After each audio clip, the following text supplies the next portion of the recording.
The death of Queen Elizabeth II.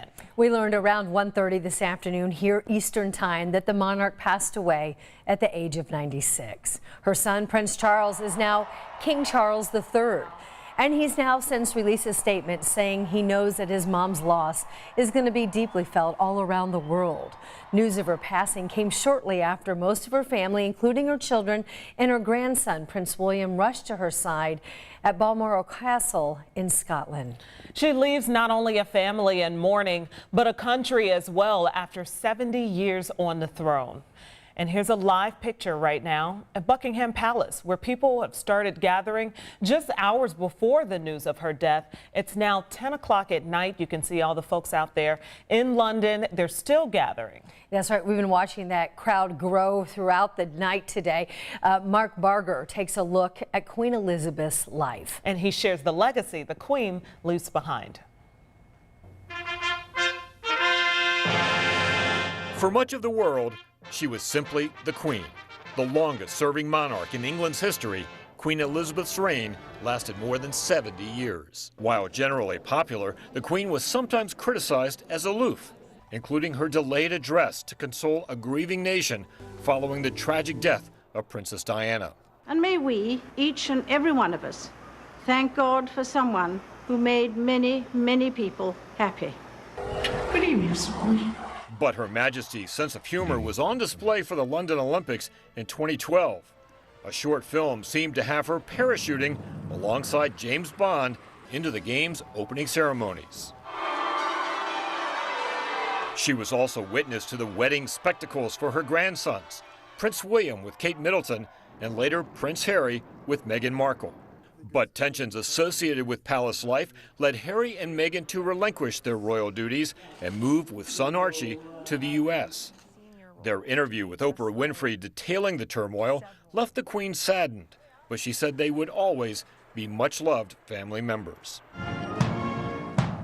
Mere days after that controversy, Her Royal Highness endured the passing of Prince Philip, her husband of 73 years. It left her without her beloved partner for the final portion of her reign. A platinum jubilee earlier this year marked the Queen's 70 years on the throne, although she missed a number of those events due to what was described as discomfort. Her passing closes a tenure that left an indelible mark on all of England, as well as the world. Mark Barger, NBC News. And now the world waits to see what's going to be happening next. Absolutely. Scott continues our coverage tonight at 5 with that part of the story. Scott, this is an incredible story. Not a surprise, but at the same time, this is big. Yeah, true. I mean, many of us have never known England without Queen Elizabeth. Now, Charles immediately became king when the Queen died today.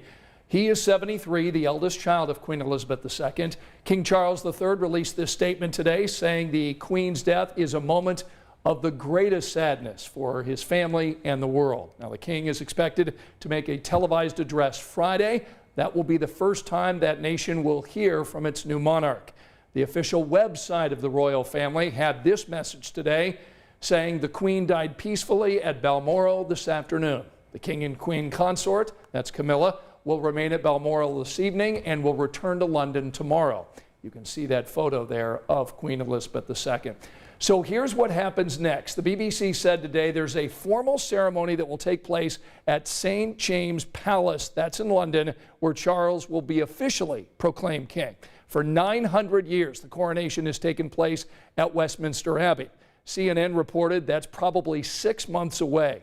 The BBC says the Queen's death also means a change of title for Prince William and his wife Catherine. They'll now be known as the Duke and Duchess of Cambridge and Cornwall. The royal family tonight has now entered this period of mourning.